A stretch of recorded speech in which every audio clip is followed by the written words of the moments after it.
All right, now we're going to talk about public forum debate.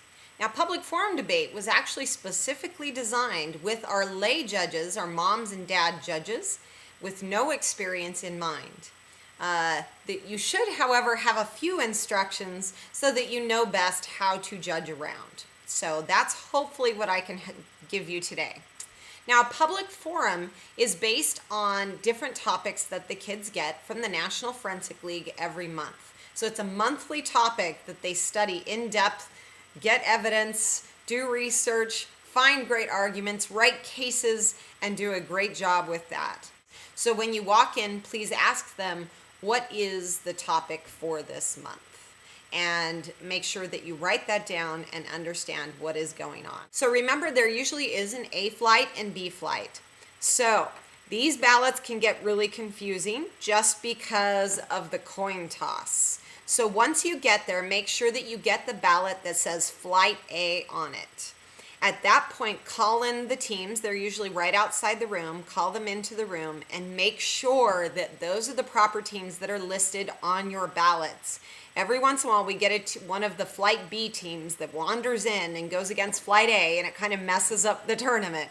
So it's really important to understand and know those are the proper teams. The next thing that you're going to do is have a coin toss. Now, if you have a coin, that's great. If you want to do the coin toss, I don't mind if kids do the coin toss and have the other team choose heads or tails, that's fine. But whoever wins the coin toss, at that point, that team gets two choices. They can either pick pro or con on the topic, or they can pick first or second speaker. And that will come into play a little later as I talk about it. So the teams are going to say whether they're pro or con or first or second speaker. So before they get all settled, and this is just my personal preference so I don't get them mixed up on the ballot. When you have your ballot, usually you have like the first speaker should be on the left-hand side of your ballot, and the second speaker team should be on the right-hand side of your ballot. So visually, I like to put the first speaker team to my left, and I like to put the other ones to my right. So just so visually I see who they are, especially if you got like two boy-girl teams or two girl-girl teams, you're gonna get them all mixed up.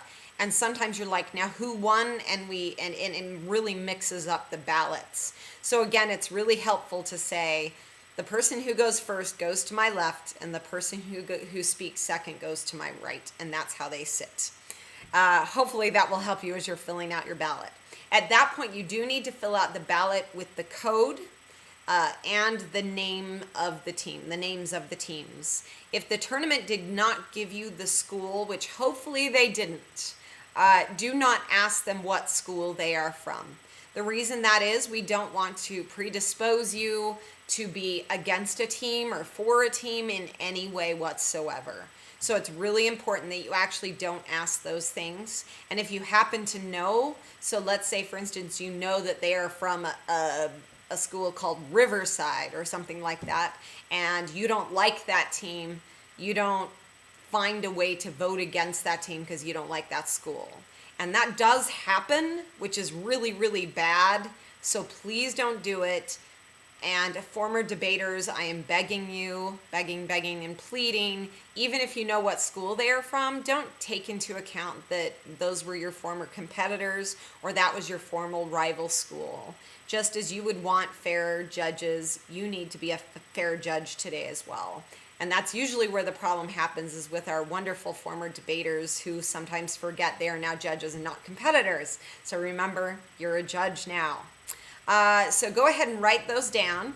Again, they may ask you questions about yourself, maybe your judging experience, and that's okay. Like, you can go ahead and tell them that you've never had any judging experience, and you can even ask them questions if you want to, whatever it is.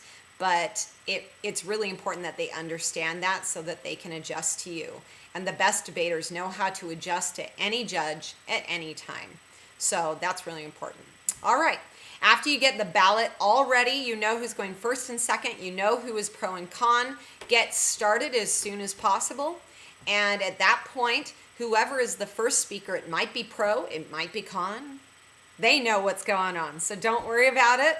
They'll stand up and they're going to start speaking. and they're going to present their case. Please do ask them again what the topic is and write that down. Write down some good notes about the case. Again, I'm going to do a little flowing video, and you can kind of watch that if you'd like to. But as it is, at least take notes so that you understand what's happening. So they're going to present these cases, and then the next speaker is going to get up for 4 minutes. They each go 4 minutes. The first ones go 4 minutes. And they are going to then present their case. And usually there's no attacking during this time. If there is, that's fine. They can do that, whatever they want to do with that time. But usually that's how it goes. Next up, there's a 3-minute thing called crossfire. Now, this is different than cross-examination in Lincoln Douglas debate, where only one person then questions the other person. These ones kind of need to take turns.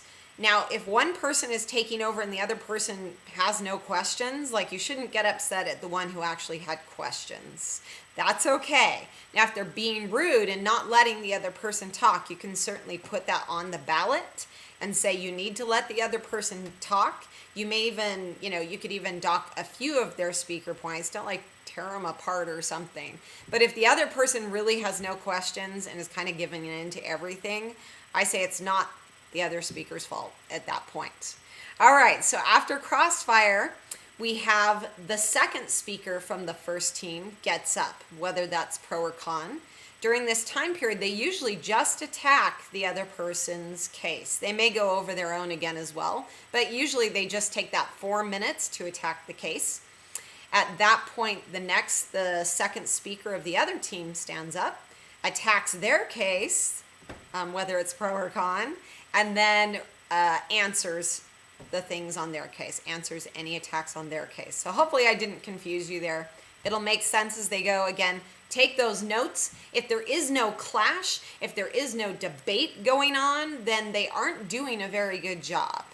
The best speakers should get pretty good speaker points, but they shouldn't win the round. It should still come down to the arguments themselves. So please take notes, I'm begging you. Next up, they have a cross-sex, and it should kind of go back and forth. And I like to tell them you can be passionate but not rude. I don't like rudeness. I don't know about you. Every once in a while we have a judge who likes them to go at it full force, but encouraging them to be not rude is fantastic. Next up is really tough speeches. There is a 2-minute speech from the very first speaker. That speaker is going to answer attacks on their case, and they're also reiterating attacks. They're kind of summarizing the round and what the round comes down to. These are called summary speeches. The 4 speeches before this are called constructive speeches because they are constructing their arguments. Now, the summary speeches, they can answer attacks on their arguments, and they can reiterate the arguments that were made, but they shouldn't be making brand new arguments against the other cases. That's what their partner was supposed to do. Then the other team's 2-minute speaker gets up, gives their summary speech summarizing the top issues of the round, sort of narrowing it down for you, so it should be easier to judge as to what this is kind of coming down to. There will then be something called Grand Crossfire. This is a 3-minute free-for-all. Now, it shouldn't be that crazy, but it does get that way because all 4 speakers can ask questions of each other. So hopefully, again, they're being nice, but they may get kind of crazy with that. So they usually do sit down during this time period. The other is up to you. I have them stand just out of professional courtesy, but that's up to you. This one, they have to sit. In final focus, we then come on to final focus, and these really are the most important speeches of the round. There should be absolutely 0 new arguments during this time period. Sometimes the debaters see that you're a new judge, and they'll throw in a new argument thinking this is going to be really cool. The other people can't really say anything to it, but that's not fair. Disregard that argument. It doesn't mean they lose automatically, but disregard any brand new arguments. They should be summarizing the top issues and having maybe some voting issues, and that's what I tell them. Please have voting issues and weigh them out. So when you're thinking about judging, one thing that I picture is a scale. the scales of justice or something like that, if that helps you out.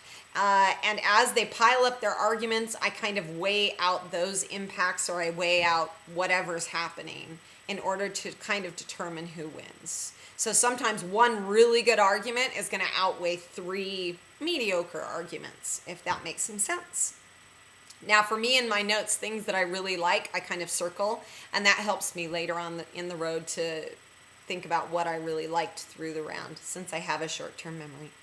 And then the second final focus speaker gets up for 2 minutes and does the same thing, weighs out the round, and that is the end of the round. You will have to determine who wins and who doesn't win, and on the ballot you're going to go ahead and put the code and their names and whether they were pro or con.